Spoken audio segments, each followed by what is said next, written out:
Good evening.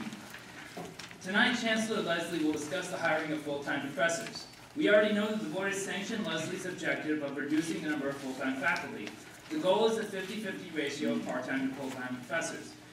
Including all the colleges in the calculation, this is a decrease of 6% full-time professors. For SAC, this is a decrease of 15%. Why are we doing this?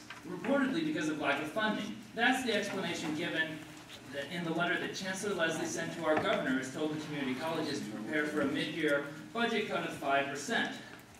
I would offer another explanation. Expansion and administrative growth are the reasons that we must adversely affect our students' learning conditions and our professors' working conditions. The purchasing and developing of land are given priority over the quality education. The purchase and development of Playland Park is a great example. Board members, are you all familiar with the literature that demonstrates that learning outcomes are generally better when a full-time professor teaches a course? What about possibly holding more classes in churches, high schools, and civic centers and compensating them less than you would have to compensate them for building huge structures? This way it would benefit the entire community. Why neglect the working and learning conditions of the college's most important stakeholders when there is an alternative? Chancellor Leslie, 1,600, that's 1,600 professors gave you a vote of no confidence. Yet you still persist in these objectionable policies.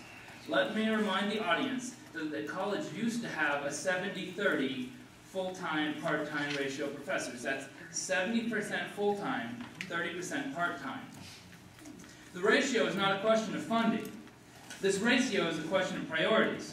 Students and professors are obviously not a priority unless the beneficial outcome is sought. What is needed to get you to listen to the most important stakeholders in Alamo Community Colleges? A strike, a walkout, some starving professors, new board members. Again, I reiterate my opposition to this policy. These policies are the reasons I decided to run for the board.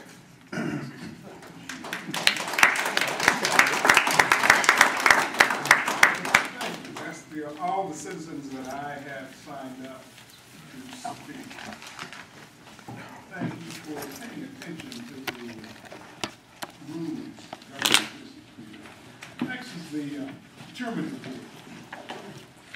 report. We received a letter about a month and a half ago, signed by the governor of this state, the speaker of the House, and the president of the Senate, Lieutenant Governor.